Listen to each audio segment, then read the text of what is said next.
नमस्कार दोस्तों, इन्फोटॉक्स के बहुत ही फ्रेश एपिसोड में आपका स्वागत है। तो चलिए शुरू करते हैं। आज की दोस्तों सबसे पहली अपडेट निकल कर आ रही है हमारी इंडियन रेलवेज की तरफ से, जहां पर देश में बढ़ते हुए कोरोना केसेस को देखकर इंडियन रेलवेज ने लिक्विड मेडिकल ऑक्सीजन की मूवमेंट को फास्ट और इन्हांस करने के लिए उनके roll on and roll off scheme के अंडर न्यू गाइडलाइंस को इशू कर दिया है, ताकि अक्रॉस दी कंट्री सभी स्टेट्स में सही टाइम पर लिक्विड मेडिकल ऑक्सीजन को ट्रांसपोर्ट किया जा सके।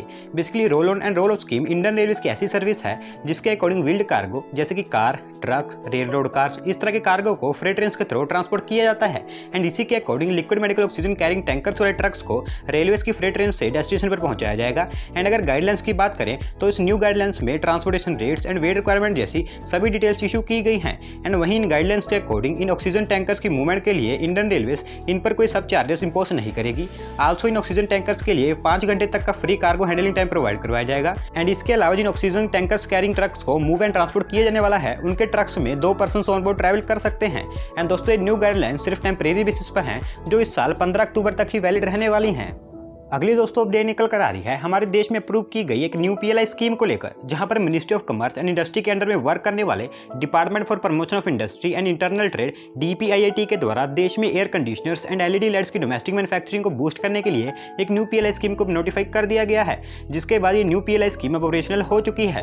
बेसिकली देश में air conditioners and LED lights की डोमेस्टिक मैन्युफैक्चरिंग को बूस्ट करने के लिए सेंट्रल गवर्नमेंट ने रिसेंटली एक न्यू पीएलआई स्कीम को अप्रूव किया था, जिसके लिए गवर्नमेंट ने 6238 करोड़ का फाइनेंशियल आउटले सामने रखा था। एंड ये new PLI scheme specifically air conditioners and LED lights से रिलेटेड कुछ स्पेसिफिक कंपोनेंट्स की मैन्युफैक्चरिंग के लिए अनाउंस की गई है। एंड इसके अकॉर्डिंग जो कंपनीज इन स्पेसिफिक कंपोनेंट्स की मैन्युफैक्चरिंग करेंगी, उन्हें ही इस पीएलआई स्कीम के अंतर्गत सेलेक्ट किया जाएगा।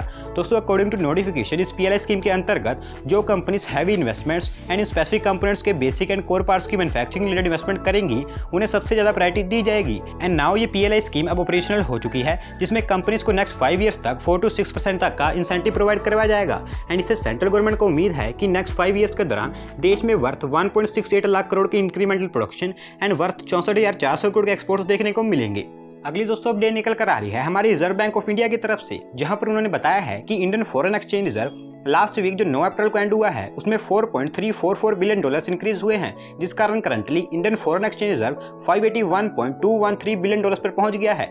बेसिकली जो इंडियन फॉरेन एक्सचेंज रिजर्व है, उन्हें foreign currency assets, gold reserves, special drawing rights and IMF के पास देश की रिजर्व पोजीशन के अकॉर्डिंग कैलकुलेट किया जाता है। एंड पिछले कुछ समय से हमारे foreign exchange reserve $570 to $580 billion के बीच में फ्लक्चुएट कर रहे थे। एंड लास्ट वीक जो 2 अप्रैल को एंड हुआ था, उसमें Indian foreign exchange reserve $576.869 billion के थे, जो इंक्रीज होकर $581.213 बिलियन के हो गए हैं। दोस्तों, वीकली बेसिस पर Indian foreign currency assets $3.017 billion increase हुए हैं, जो इंक्रीज होकर $539.455 बिलियन पर पहुंच गए हैं। Also Indian special drawing rights $6 million increase हुए हैं, जो इंक्रीज होकर $1.492 बिलियन तक पहुंच गए हैं। And similarly gold reserves $1.297 billion increase हुए हैं, जो इंक्रीज होकर $35.32 बिलियन तक पहुंच गए हैं। एंड दोस्तों, इस कारण इंडियन फॉरेन एक्सचेंज रिजर्व की reserve position international monetary fund IMF के पास टोटल $4.946 मिलियन तक पहुंच गई है। बढ़ते हैं दोस्तों अगली अपडेट की तरफ, जो निकल कर आ रही है इंडियन एयरफोर्स को लेकर, जहां पर France based international aircraft manufacturer Dassault aviation की तरफ से 6 more Rafale jets next 1 week के अंदर अंदर इंडियन एयरफोर्स को सौंप दिए जाने वाले हैं। बेसिकली 2016 में 36 राफेल जेट्स को परक्योर करने के लिए Indian government and France government के बीच में एक एग्रीमेंट साइन किया गया था, जो टोटल 58,000 करोड़ की एक डील थी। एंड इस डील के अकॉर्डिंग टोटल 14 राफेल जेट्स को इंडियन एयरफोर्स को पहले सौंप दिया जा चुका है। And now 6 more Rafale jets को इंडियन एयरफोर्स को सौंप दिया जाने वाला है, जो अप्रैल 21 को साउथ वेस्टर्न फ्रांस से एक एयरबेस से उड़ान भरेंगे। एंड नॉन स्टॉप उड़ने के बाद ये राफेल जेट्स अंबाला एयरबेस पर लैंड करेंगे। एंड इसके बाद इन राफेल जेट्स को वेस्ट बंगाल में भेज दिया जाएगा। दोस्तों, इन 6 और राफेल जेट्स के आने से इंडियन एयरफोर्स के पास टोटल 20 राफेल जेट्स हो जाएंगे। एंड बहुत ही जल्द अगले 2-3 महीनों में रिमेनिंग 16 राफेल जेट्स को भी इंडियन एयरफोर्स को सौंप दिया जाएगा, क्योंकि नेक्स्ट मई मंथ के एंड तक 4 राफेल जेट्स को इंडियन एयरफोर्स को सौंप दिया जाएगा। एंड ऑलरेडी डसॉल्ट एविएशन ने 7 मोर राफेल जेट्स को फ्रांस में ट्रेनिंग कर रहे इंडियन एयरफोर्स के पायलट्स को सौंप दिए हैं। एंड बाकी इसके बाद only 5 Rafale jets Indian air force को सौंपने बाकी रह जाएंगे। अगली दोस्तों अपडेट निकल कर आ रही है Indian consumer electronics brand board की तरफ से, जहां पर उन्होंने American semiconductor company Qualcomm incorporation की इन्वेस्टमेंट आर्म क्वालकॉम वेंचर्स से 2200 करोड़ की एस्टिमेटेड वैल्यूएशन से 50 करोड़ रुपीस के फंड्स रेज कर लिए हैं। बेसिकली बोर्ड एक Indian growing consumer electronic startup है, जो Indian true wireless stereo market में 18% का मार्केट कैप्चर करता है। लेकिन एक इंडियन कंपनी होने के बावजूद बोर्ड उनके प्रोडक्ट्स की मैन्युफैक्चरिंग चाइना में करता है। एंड क्योंकि गवर्नमेंट आत्मनिर्भर Bharat and make in initiative को फुली सपोर्ट प्रोवाइड कर रही है, जिस कारण लास्ट ईयर इन्होंने अनाउंस किया था कि वो चाइना से उनके मैन्युफैक्चरिंग ऑपरेशंस को इंडिया में शिफ्ट कर देंगे। एंड इससे पहले जनवरी में भी इस कंपनी को New York based private equity firm Warburg pinnacles की तरफ से $100 मिलियन की फंडिंग रिसीव हुई थी, जिस कारण इस फंडिंग के बाद इन्होंने इंडिया में उनका R&D सेंटर सेटअप कर दिया था। एंड नाउ इस न्यू फंडिंग को भी ये कंपनी उनके R&D capabilities and manufacturing operations को इंक्रीज करने के लिए यूटिलाइज करेगी। अगली दोस्तों अपडेट निकल कर आ रही है हैदराबाद तेलंगाना से, जहां पर new Delhi based infrastructure company GMR group की तरफ से तेलंगाना स्टेट की कैपिटल सिटी हैदराबाद में हैदराबाद इंटरनेशनल एयरपोर्ट के पास GMR एरो सिटी को लॉन्च कर दिया गया है। Basically GMR arrow city Hyderabad के शमशाबाद में 1500 एकड़ ऑफ एरिया में लोकेटेड है, जो करंटली डेवलपमेंट स्टेजेस में है। एंड इस एरो सिटी में बहुत सारे प्रोजेक्ट्स बनकर तैयार हो रहे हैं एंड कुछ बनकर तैयार भी हो चुके हैं। एंड इन फ्यूचर बहुत सारे प्रोजेक्ट्स पर काम भी किया जाने वाला है। दोस्तों इस एरो सिटी में business park, retail park, aerospace and industrial park, logistic park and hospitality, इस तरह के इंफ्रास्ट्रक्चर का डेवलपमेंट किया जाएगा। एंड आल्सो इस एरो सिटी में well planned, liveable and working infrastructure का भी क्रिएशन किया जाएगा एंड किया भी जा रहा है, जिसमें residential and commercial complexes, schools, office spaces, parks, hospitals, hotels, cinema and multiplex, इस तरह के बहुत सारे प्रोजेक्ट्स शामिल हैं। बेसिकली GMR ग्रुप का प्लान है कि वो इस एरो सिटी को मिक्स यूज डेवलपमेंट पर्पस के लिए यूटिलाइज करेंगे, जिसमें best in class business infrastructure and ready to move residential infrastructure का क्रिएशन किया जाएगा। क्योंकि ऑलरेडी ये एरो सिटी हर तरह के वेल ट्रांसपोर्टेशन मीन्स जैसे कि इंटरनेशनल एयरपोर्ट, 8 लेन एक्सप्रेसवेज, एलिवेटेड कॉरिडोर्स, 150 से ज़्यादा बसेस एंड आल्सो मेट्रो से भी कनेक्टेड है, तो ऑलमोस्ट ये सक्सेसफुल भी रहने वाली है। अगली दोस्तों अपडेट निकल कर आ रही है हमारी centrally located state Madhya Pradesh से, जहां पर Bangalore based international trade and development conglomerate Avigna group की wholly owned subsidiary and warehousing firm Avigna space ने डिसाइड किया है कि वो मध्य प्रदेश स्टेट में एक international food terminal market setup करेंगे, जिसके लिए करंटली लैंड अलॉटमेंट को लेकर उनकी मध्य प्रदेश गवर्नमेंट के साथ बातचीत चल रही है। बेसिकली जैसा कि मैंने बताया कि ये ग्रुप ज्यादातर इंटरनेशनल ट्रेड पर फोकस करता है, जिस कारण इस ग्रुप की कंपनी एविगना स्पेस मध्य प्रदेश में एक both national and international food trade market को डेवलप करेगी, जिसमें एक यार्ड, एक ड्राईपोर्ट, हॉस्पिटल्स एंड होटल्स का कंस्ट्रक्शन किया जाएगा।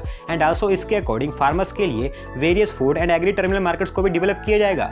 बेसिकली ये कंपनी इस तरह का एक similar food market Tamil Nadu state की कैपिटल सिटी चेन्नई एंड उसके आसपास की सिटीज में डेवलप कर रही है, जिसमें करंटली 10 मिलियन स्क्वायर फीट के एरिया में चेन्नई में 2000 करोड़ की इन्वेस्टमेंट से एक mega food terminal market setup किया जा रहा है। एंड इसी के बेसिस पर यह कंपनी मध्य प्रदेश में 800 एकड़ ऑफ लैंड में इस फूड टर्मिनल मार्केट को डेवलप करेगी, जिसमें एक mega food park and 12 primary processing markets को मध्य प्रदेश स्टेट में डेवलप किया जाएगा। तो दोस्तों देखते हैं कि इन फ्यूचर हमें इस प्रोजेक्ट से रिलेटेड क्या अपडेट्स देखने को मिलती है। बढ़ते हैं दोस्तों अगले अपडेट की तरफ, जो निकल कर आ रही है Indian multinational conglomerate company Godrej group की तरफ से, जहां पर गोदरेज ग्रुप की home appliance business company Godrej appliance ने अनाउंस किया है कि वो इंडियन एयर कंडीशनर सेगमेंट में उनके मार्केट शेयर को और इंक्रीज करने एंड उनके एयर कंडीशनर्स की मैन्युफैक्चरिंग कैपेसिटी को एक्सपेंड करने के लिए टोटल 100 करोड़ रुपीज की इन्वेस्टमेंट करने वाले हैं। बेसिकली इस कंपनी का प्लान है कि वो नेक्स्ट 3 ईयर्स के बीच इंडियन AC कैटेगरी में 10% का मार्केट शेयर कैप्चर करना चाहते हैं, जिस कारण 2025 तक वो उनकी एग्जिस्टिंग AC मैन्युफैक्चरिंग कैपेसिटी को इंक्रीज करके 8 लाख यूनिट्स तक कर देंगे। एंड इस पर्पस के लिए ये कंपनी उनकी 2 मैन्युफैक्चरिंग प्लांट्स में टोटल 100 करोड़ रुपीस की इन्वेस्टमेंट करेगी, जो इनके महाराष्ट्र के शिरवाल एंड पंजाब के मोहाली इन दोनों मैन्युफैक्चरिंग प्लांट्स में की जाएगी। एंड आल्सो इस कंपनी का कहना है कि वो उनकी इस न्यू इन्वेस्टमेंट से इन दोनों मैन्युफैक्चरिंग प्लांट्स में new manufacturing and assembly line setup करेंगे। And in future in new manufacturing and assembly lines में 30 type of new air conditioners models launch किए जाएंगे। आज की दोस्तों लास्ट अपडेट निकल कर आ रही है Delhi based luxury hotel group the Oberoi group की तरफ से, जहां पर द ओबरॉय ग्रुप ने उनके सभी होटल्स में एनर्जी एफिशिएंट इनिशिएटिव्स को इंप्लीमेंट करने एंड अक्रॉस दी कंट्री उनकी सभी प्रॉपर्टीज में क्लीन एनर्जी सिस्टम को इंट्रोड्यूस करने के लिए गवर्नमेंट ऑफ इंडिया की energy service company energy efficiency services limited EESL के साथ एक कोलैबोरेटिव एग्रीमेंट साइन कर लिया है। बेसिकली इस एग्रीमेंट के अकॉर्डिंग EESL ओबरॉय ग्रुप की सभी प्रॉपर्टीज में energy saving and low emission producing और emission free systems and solution को डिप्लॉय करेगी।